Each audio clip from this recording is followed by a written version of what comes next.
Kabar gembira, Salsa berhasil memojokkan, menyudutkan Ahmad Sahroni. Anggota DPR yang begitu sombong. Memang wajar sekali diperlakukan seperti ini.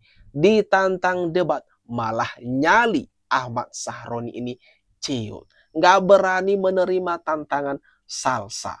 Akibatnya kena semprot pedas bertubi-tubi. Ia juga mengunggah tangkapan layar Salsa saat tengah live bersama Kompas TV. Sahroni bertanya, apakah Salsa sedang lomba debat di Denmark? Namun unggahan itu tidak bertahan lama.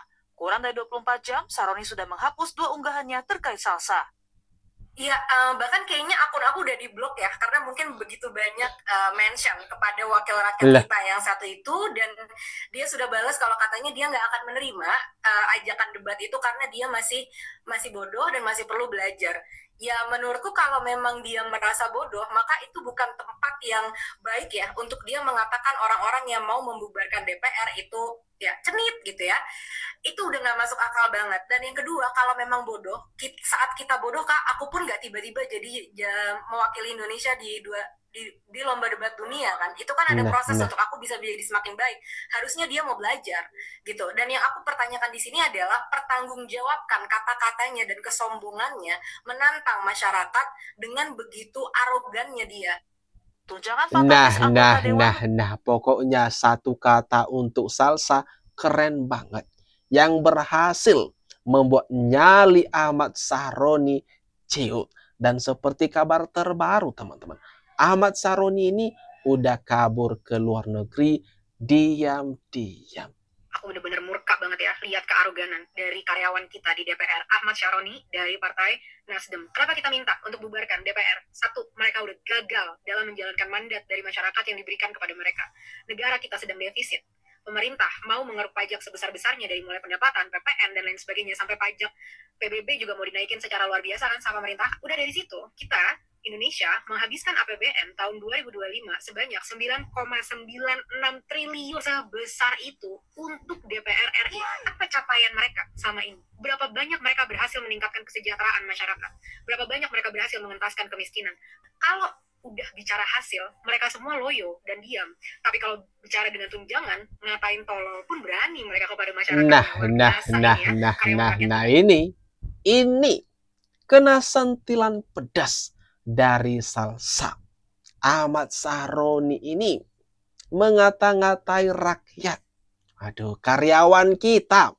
Mereka ini kan yang ngemis. Mereka ini kan yang melayani kita. Tapi kok bisa-bisanya mengata-ngatai, merendahkan rakyat dengan sebutan orang tertolol di dunia. Gak tahu diri. Ahmad Sahroni, denger ya, aku adalah juara debat se-Asia Pasifik di Nanyang Technology University tahun 2014, waktu dulu aku jadi mahasiswa. Aku adalah mahasiswa 1 berprestasi UGM tahun 2014.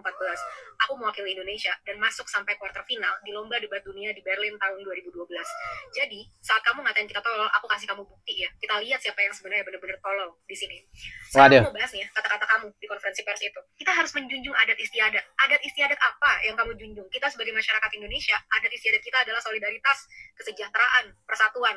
Adat istiadat apa yang kamu bela? Maling uang rakyat, korupsi, janji-janji palsu. Itu tidak mewakili masyarakat Indonesia lagi. Itu mewakili kamu, partaimu, dan kepentinganmu.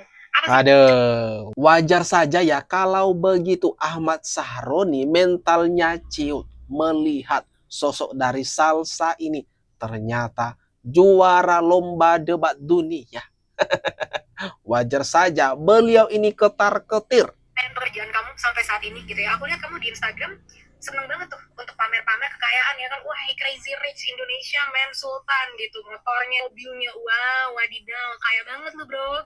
Kalau beneran kaya dan udah kaya, kenapa masih maruk mau mempertahankan tunjangan dari pajak hasil kerja rakyat Indonesia yang bekerja dengan sangat keras, sangat jujur, desak-desakan di transportasi, susah cari pekerjaan yang pengen kamu pajakin kemana-mana itu. Ngapain mau ngambil duit kita kalau memang kamu sudah crazy rich? Nah sekarang kita bahas nih kesombongan kamu, ya kan? Katanya orang tolol sedunia. Tahu diri ya, kalau berani ngatain bos kamu, setidaknya jangan dimakan duitnya. Udah setiap hari dimakan duitnya, di-enjoy tanggungannya, bisa gila hormat petantang-petenteng, ngatain tolol. Sekarang aku mau kamu mikir dua hal.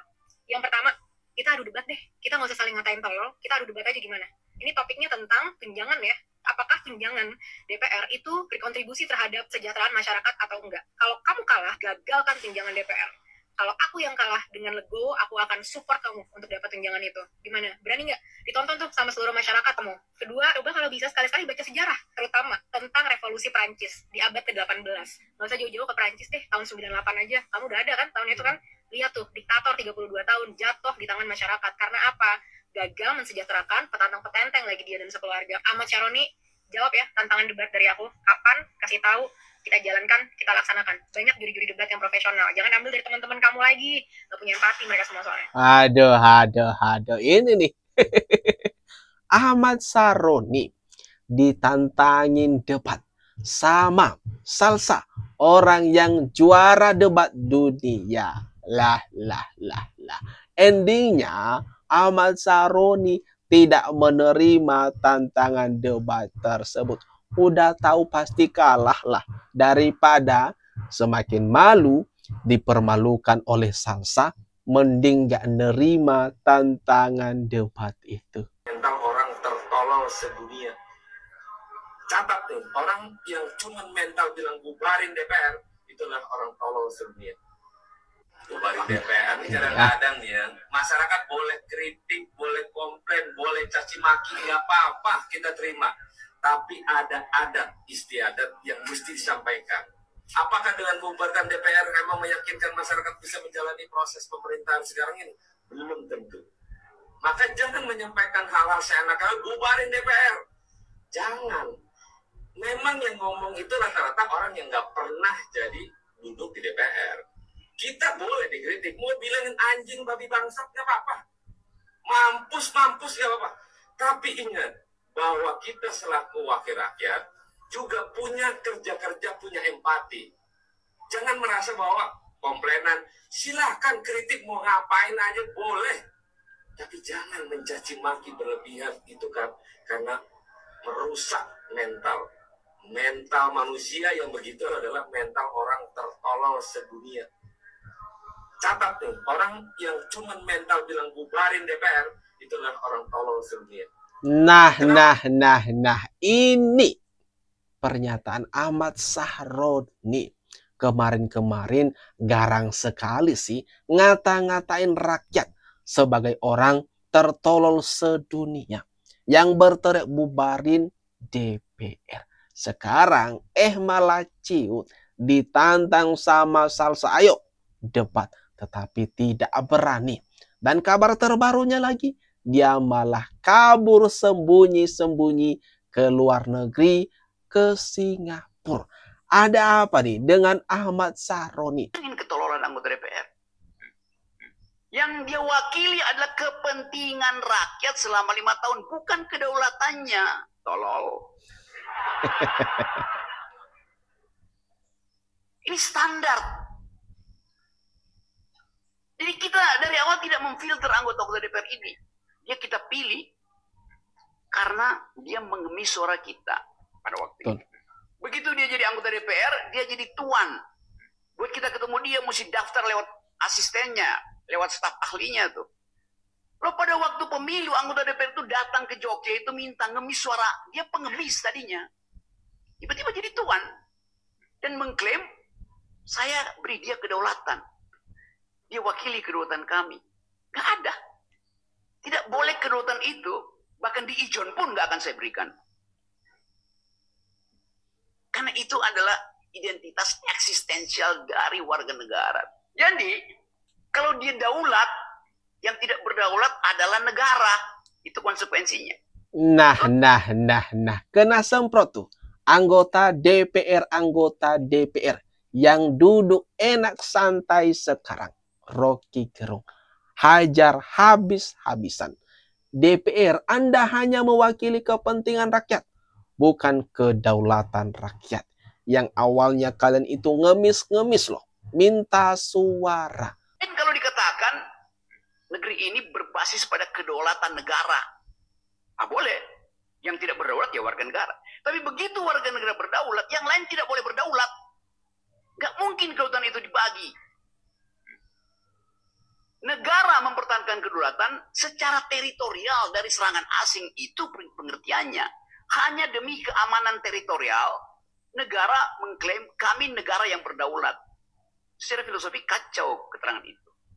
Kalau negara berdaulat, maka rakyat tidak berdaulat. Karena itu mesti diterangkan adverbianya. Daulat rakyat itu final absolut. Daulat negara itu tergantung kondisi politik. Kalau ada serangan asing, maka kedutaan negara mesti buat apa? Ya buat melindungi kedaulatan rakyat. Nah.